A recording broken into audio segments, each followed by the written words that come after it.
So मित्रांनो, आता आपण दशावतार जे कलेक्शन आहे त्याच्याविषयी बोलू.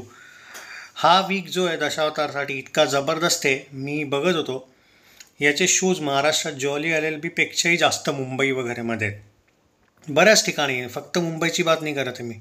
ही किती मोठी अचिव्हमेंट आहे हे पण तर बघा.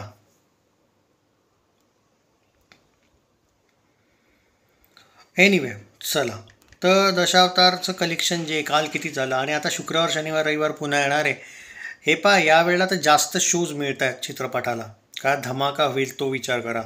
आता कालच्याच कलेक्शनविषयी जर बोलायला गेलं तर 55 लाखच्या आसपास काल कलेक्शन केले या चित्रपटाने. 18 करोड नेटमध्ये या चित्रपटाचं कलेक्शन झालं. 21 करोडच्या आसपास वर्ल्ड वाईड कलेक्शन या चित्रपटाचं झालं आहे.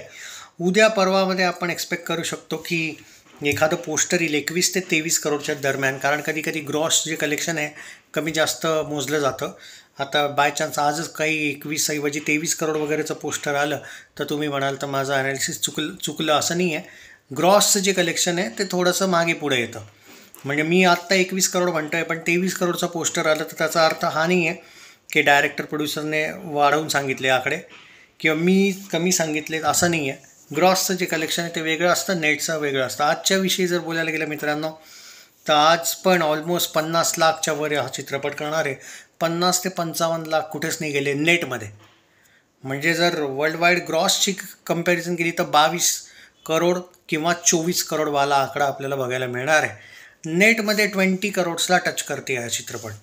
आता बघायचं हे, कारण मागच्या 2 वीक्सच्या तुलनेत या वीकमध्ये जास्त शोज मिळालेत. बाकी सगळे ऑलमोस्ट मराठी चित्रपटांचे शोज हटवून याला मिळालेत आणि काही हिंदी शोज पण हटवून याला मिळाले. याच्याहून मोठी अचिव्हमेंट याची काय असली पाहिजे मित्रांनो. पॉईंट ऑफ व्ह्यू हाच आहे की हा चित्रपट मागच्या 2 वीकच्या तुलनेत आता जास्त शोजमध्ये आहे. सो आजचं जर केलं तर 21.5 करोडचं ग्रॉसमध्ये यायला पाहिजे. 22 ते 24 म्हटलं नाही मी आधीच, आणि 18.7 ते 19 करोडचं नेटमध्ये येईल याचं कलेक्शन. विचार करा मित्रांनो, आपल्या बजेटच्या ऑलमोस्ट तिप्पट या चित्रपटाने केलं आहे कलेक्शन. ऑलरेडी हा चित्रपट ब्लॉकबस्टर झाला आहे. आता ऑल टाईम ब्लॉकबस्टरची तयारी चालली आहे या चित्रपटाची. आता बघायचं हे की नेट कलेक्शनमध्ये हा चित्रपट 30 करोडवर थांबतो, 50 करोडपर्यंत जातो, की डायरेक्ट टॉप बनतो. सैराट 100 करोड नेट, आजपर्यंत तो अनबिटेबल रेकॉर्ड आहे मराठी चित्रपट इंडस्ट्रीमध्ये. सगळ्यात जास्त जर आजपर्यंत कोणत्या चित्रपटाने कमवले तर ऑब्व्हियसली सैराटचा रेकॉर्ड आहे जो अनबिटेबल आहे. आता बघू की तिथपर्यंत जातो की मध्ये थांबतो, कारण अचिव्हमेंट खूप मोठी आहे. बट ऑलरेडी ब्लॉकबस्टर तर झाला आहे. म्हणजे आता हे पण आहे की तुम्हाला रेकॉर्डसाठी खेळायचं आहे. आता त्याच्याने वर्डिक चेंज नाही होणार. ऑल टाईम ब्लॉकबस्टर तर वर्डिक 50 करोडला पण मिळेल, कदाचित 40 करोडला पण मिळेल नेटमध्ये, आणि तेवढा तर होतो आहे. प्रश्न हा आहे की तुम्हाला जर हायेस्ट ग्रॉसर बनायचं असेल किंवा या चित्रपटाला मराठी इंडस्ट्रीतला नंबर 1 करायचं असेल तर त्यासाठी मोठा स्ट्रगल आहे.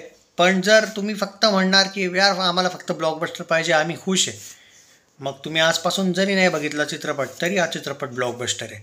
बट मला असं वाटतं की ज्या पद्धतीने मी बघतो आहे लोकांचं क्रेज या चित्रपटाविषयी वाढत चाललं आहे, आय थिंक याच्या दुप्पट जितके आत्ता कलेक्शन आहे 42, मला असं वाटतं 50 करोड नेट कलेक्शन तर हा आरामात करू शकतो आहे. कारण या वीकमध्ये याचे जे शोज वाढलेत हे काहीतरी जबरदस्त तरीकेनेच झालेलं आहे. तर आता बघू पुढच्या वीकमध्ये काय होतं, कारण जेव्हा कांतारा वगैरे चित्रपट येतील ऑब्व्हियसली तेव्हा शोज कमी होणार आहे, यात वाद नाही, आणि फॅक्ट ती. पण 3 वीक जर तुमच्या मराठी चित्रपटाला मिळतात म्हणजे हे नाही की शोज निघून जातील. याचे शोज आता 1-1.5 महिना कुठे जाणार नाही दशावतारचे, पण कमी होतील पुढच्या वीकमध्ये.